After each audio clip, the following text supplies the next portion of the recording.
Bueno, para mí es un gozo, un privilegio y también una gran responsabilidad estar con ustedes hoy para compartir la palabra del Señor.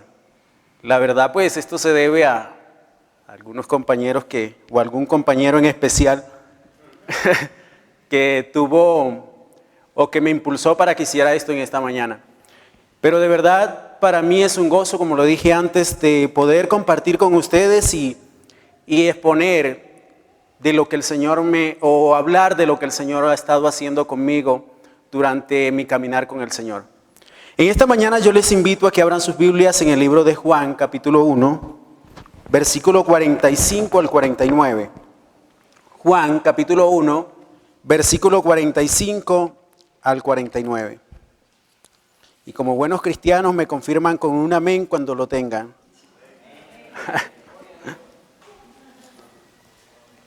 Juan capítulo 1, versículo 45 al 49. Dice la palabra del Señor de la siguiente manera. Felipe encontró a Natanael y le dijo, hemos hallado a aquel de quien escribió Moisés en la ley y también los profetas, a Jesús de Nazaret, el hijo de José. Y Natanael le respondió, ¿puede algo bueno salir de Nazaret? Felipe le dijo, ven y ve. Jesús vio venir a Natanael y dijo de él, he aquí un verdadero israelita en quien no hay engaño. Natanael le dijo, ¿cómo es que me conoces? Jesús le respondió y le dijo, antes de que Felipe te llamara, cuando estabas debajo de la higuera, te vi. Natanael le respondió, Rabí, tú eres el Hijo de Dios, tú eres el Rey de Israel. Que Dios nos bendiga a través de esta palabra en esta mañana. Sin engaños. En el sermón de la semana pasada, el profesor Fernando Mosquera mencionaba una frase que dice, el ser humano o el individuo se traiciona a sí mismo. Lo anterior me hizo reflexionar y descubrí que una manera en que el ser humano se traiciona a sí mismo es viviendo una vida en engaño. Supongo que los que están aquí en su mayoría les gusta ver televisión. Siendo así, muy seguramente han visto las noticias en donde se ha destacado el comportamiento de alguien, o la honradez de alguien, por ejemplo, el de un taxista que regresó la plata que encontró en su carro, o han visto los programas o secciones de televisión que han sacado algunos canales nacionales titulados Qué buena onda, o la sección del noticiero Gente que le pone el alma. ¿Se han preguntado por qué estas secciones o por qué son tan notables estos comportamientos? Sencillamente, es que casos como estos son excepcionales en nuestro país. En el texto bíblico que acabamos de ver, o que acabamos de leer, encontramos la historia de un hombre llamado Natanael, a quien Juan coloca al inicio de su evangelio para mostrarnos la manera correcta en que debemos acercarnos a Jesús. Como vimos en la lectura, el texto se desarrolla en dos momentos. Número uno, la invitación que Felipe le hace a Natanael de conocer a Jesús, versículos 45 y 46. Y número dos, el encuentro de Jesús con Natanael, versículos 47 y 49. Miremos el primer momento, una invitación a conocer a Jesús. Lo primero que hay que decir que esta invitación comienza con el testimonio de Felipe acerca de Jesús. En su testimonio presenta a Jesús como aquel de quien escribió Moisés en la ley y en los profetas. Estas palabras encierran una gran verdad y son confirmadas por Jesús mismo en el capítulo 5, versículos 46 y 47 del mismo libro de Juan. Sin embargo, a la luz del Evangelio se puede ver que Felipe aún no entiende claramente quién es Jesús y sus palabras más bien son un reflejo de las esperanzas mesiánicas tradicionales de la época. Algo más que dice Natanael acerca de Jesús es que es de Nazaret. Ahora, cuando Natanael escucha decir Nazaret, la duda lo invade y responde de la siguiente manera. de Nazaret puede salir algo bueno? Ante el escepticismo de Natanael, Felipe le da la misma respuesta que Jesús había dado antes a sus primeros discípulos. Ven y ve. En otras palabras le está diciendo, vamos, experiméntalo, conócelo. Sin duda la mejor forma de resolver el escepticismo de las personas es llevarlas directamente hasta Jesús, estando seguros de que Él las persuadirá si se acercan con un corazón sincero y sin engaño. En algo quiero detenerme en esta primera parte y es en lo siguiente: el escepticismo de Natanael con respecto a Nazaret. El escepticismo de Natanael quizás se debe a la insignificancia con respecto a Jerusalén y otras ciudades importantes en Israel. Parece ser que para él los conceptos Mesías y Nazaret son absolutamente absurdos. Por lo tanto, le era muy dudoso creer que de allí viniera Jesús y que Dios escogiera este lugar para que surgiera la esperanza de Israel y del mundo. Natanael tuvo en poco la pequeña ciudad de Nazaret, pero también suele pasarnos a nosotros muchas veces, ya que nos atrae la vanidad de la gran ciudad y nos distrae y no encontramos lo genuino y precioso del humilde. ¿Cuántos de nosotros no venimos de lugares humildes y al llegar a la gran ciudad ya no queremos regresar al lugar de donde salimos? ¿Cuántas veces no quisiéramos salir huyendo de este país lleno de problemáticas sociales en busca de un lugar supuestamente mejor? Y más cuando hace unas horas Iván Márquez y otros líderes guerrilleros anuncian que retoman las armas y vuelven a la lucha armada en el país. ¿Cuántas veces no quisiéramos salir corriendo de la iglesia llena de complejidades en las que nos congregamos y en la que servimos en busca de un lugar diferente? ¿Será que como Natanael necesitamos encontrarnos y reconciliarnos con el Cristo de procedencia humilde y dejar de buscar el Cristo de Jerusalén? Yo creo que sí. De lo contrario, estaríamos engañándonos a nosotros mismos y no haríamos parte de esos pocos que se ponen la camiseta de buena onda, la camisa de buena onda, o de los que proclaman, de los que le ponen el alma en busca de soluciones a las problemáticas sociales del país, de la iglesia y del lugar de donde venimos. Miremos el segundo momento, un encuentro sin engaño, versículos 47 al 49. Natanael camina hacia el encuentro con Jesús y sucedió lo que quizás él no esperaba. Jesús, al verlo y sin dirigir ninguna otra palabra, le dice: he aquí un verdadero israelita en quien no hay engaño. Engaño es la palabra dolos en el original. ¿Cómo es que me conoce?, le responde Natanael. Jesús le dice, parafraseando el texto: sí, te conozco. Y es más, te vi antes de que Felipe te llamara cuando estabas debajo de la higuera. Qué sorpresa más grande para Natanael. Jesús nos conoce y no es ajeno a nuestras realidades. Teniendo en cuenta lo anterior, quisiera que reflexionáramos por un momento en las siguientes preguntas. ¿Qué hay en nuestro corazón? ¿Qué ve Jesús en él? ¿Diría el Señor de nosotros lo mismo que dijo de Natanael cuando nos ve? Quiero aprovechar este momento para compartir con ustedes brevemente algunas de las cosas que Dios ha venido trabajando en mi corazón. Como algunos de ustedes saben, y los que no lo saben lo van a saber, yo nací y crecí en el campo de una familia humilde, de raza indígena, y viví muy de cerca las desgracias de la guerra en este país, siendo víctima pero también victimario. Todo esto me llevó a sentirme rechazado en ocasiones, pero también a sentir rechazo de mí mismo. Esto por ser pobre y no poder cumplir con esos sueños que tenía cuando niño. o porque en esta sociedad colombiana todavía se mira con desdén a los indígenas. Y es que serlo para muchos aún es sinónimo de bruto, inculto, retrasado. Mi corazón se llenó de odio y resentimiento al ver morir a mis familiares y amigos de las maneras más crueles por la guerra que vivimos en este país. También por las experiencias vividas cuando hice parte de las fuerzas militares de Colombia.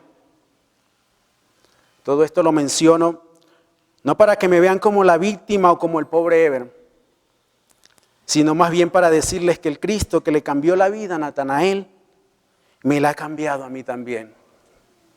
Que el Señor poco a poco se ha ido llevando de mí el odio y el resentimiento, que hoy puedo decir confiadamente que tengo una nueva identidad en Él. Admito que hay cosas que aún me duelen y con las que lucho aún. Sin embargo, sé que el Señor sigue trabajando en mi vida como lo está haciendo con cada uno de ustedes también.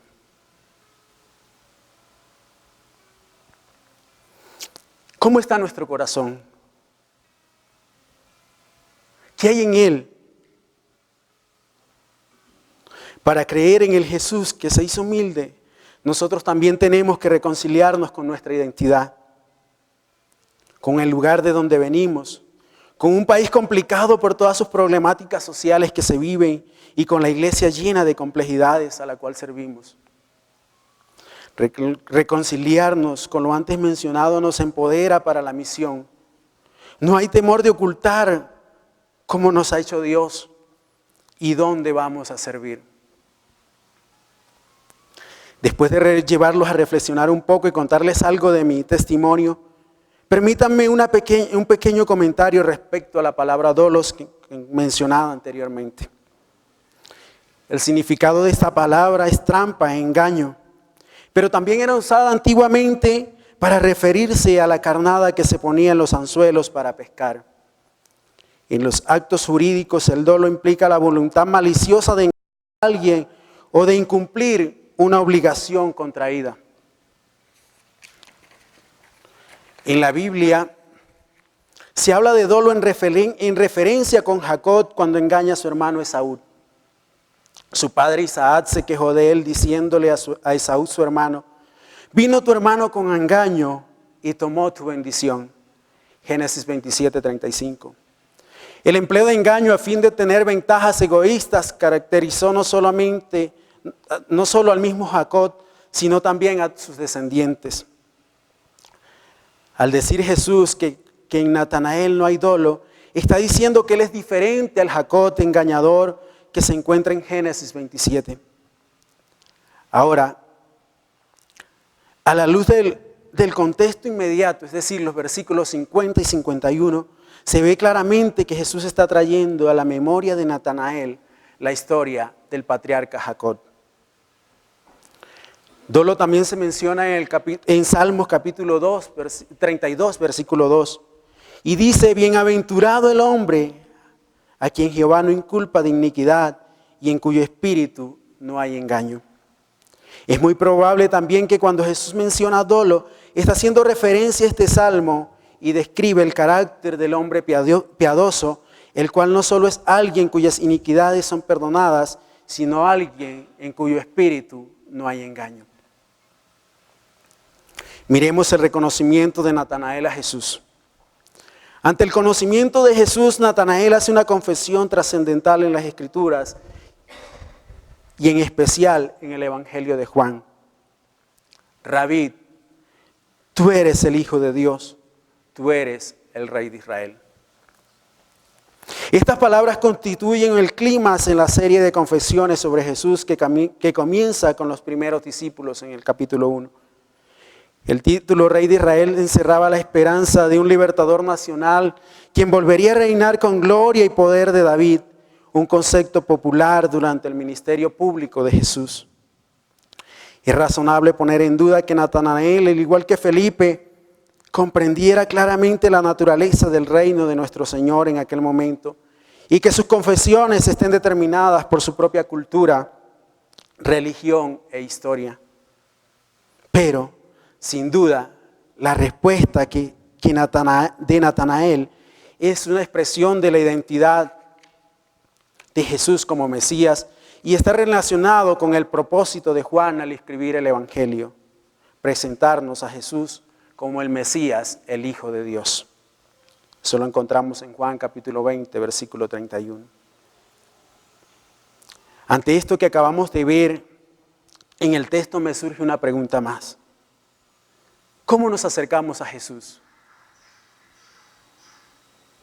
Meditando en esta pregunta descubrí que el pueblo colombiano ha adoptado como suya una característica de los pueblos indígenas en la época de la colonización conocida como la malicia indígena. Dentro de la cultura colombiana, la malicia indígena se convirtió en una filosofía de vida. No tenerla nos convierte en tontos e ingenuos y tenerla en avispados, emprendedores, inteligentes o astutos. Es por eso que se observa a diario personas que se cuelan en las filas, sobornan a la policía para evadir las multas, se quedan con las vueltas de más que les da el señor del señor o la señora de la tienda, o que evaden impuestos y al hacerlo se roban parte de la salud y de la educación de los niños en el país. Y ni qué decir de los escándalos de corrupción que se presentan constantemente y que ubican a Colombia como una de las naciones más corruptas del continente. Un ejemplo de ello, el fiscal anticorrupción condenado por corrupción.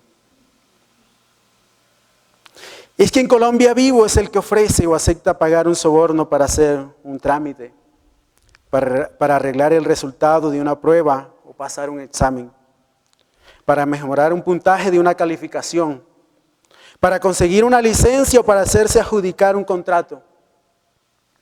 Es por esto que afirmaciones como el vivo vive del bobo, es mejor estar en la rosca que no estar en ella. Las cosas no son del dueño, sino del que las necesita.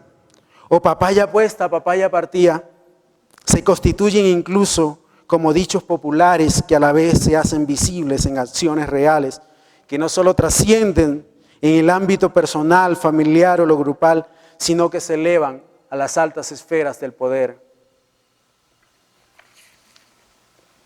Es evidente que no todos los colombianos comparten estas prácticas. Sin embargo, este fenómeno está más generalizado de lo que nos parece en nuestra sociedad. Tristemente, esa malicia indígena que muchos llaman herencia de los antepasados lleva a las personas a pensar de manera individual, a buscar el beneficio propio, contrario a su sentido original y el pensamiento indígena de comunidad, que es propiamente de su cosmovisión. Nos traicionamos a nosotros mismos, viviendo una vida en el engaño. Lo triste es que esa manera de pensar y esos comportamientos que mencioné antes también se dan entre quienes nos llamamos cristianos y decimos ser la iglesia de Jesucristo. El texto de Juan nos invita a acercarnos con confianza a Jesús y cambiar esos pensamientos y conductas que nos han transmitido por generaciones, por los que nos ha dado la Biblia, y llevarlos a la práctica. Solo aquellos que no actúan con dolo y se acercan a Jesús de manera transparente y reconociendo su pecado, van a poder verle como el Hijo de Dios, que vino a librarnos del pecado y de las taras sociales que nos ha impuesto nuestra sociedad. En la descripción que Jesús hace de Natanael se han escuchado ecos de Jacob en el Antiguo Testamento. Un hombre engañador y astuto, y que sin embargo llegó a ser un instrumento en las manos de Dios para sus propósitos redentores en la historia. Un encuentro sincero con Dios cambió su nombre por Israel y hizo de él un hombre diferente. El dolo no es el mejor acompañante para el ministerio y va en contravía de andar con Jesús y de la misión del discípulo. El que no tiene la característica de Natanael de sincerarse y andar sin dolo no se identifica con el Cristo de Juan que es glorificado en la cruz. Quiero repetir esto. El que no tiene la característica de Natanael de asincerarse y de andar sin dolo, no se identifica con el Cristo de Juan, que es glorificado en la cruz.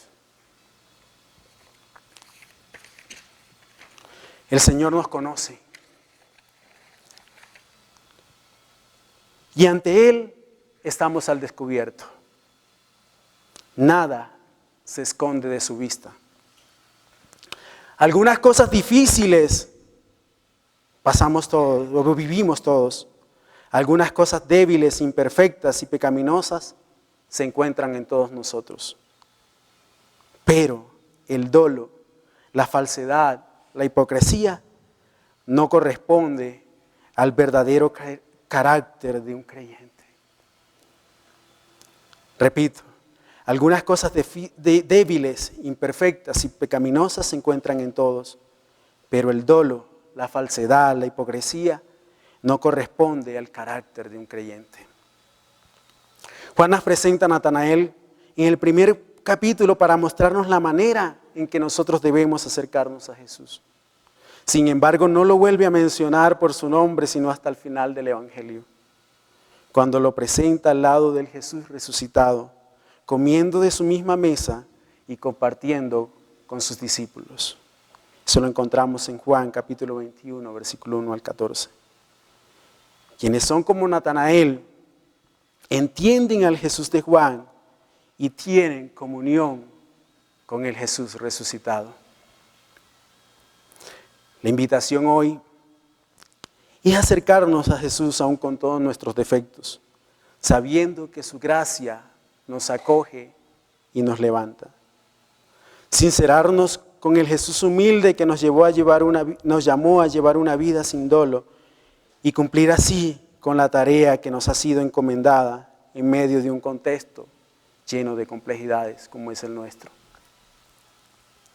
Ser luz en medio de nuestra sociedad que está en tinieblas.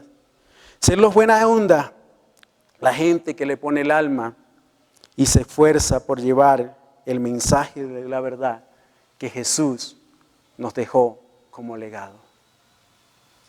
Oremos.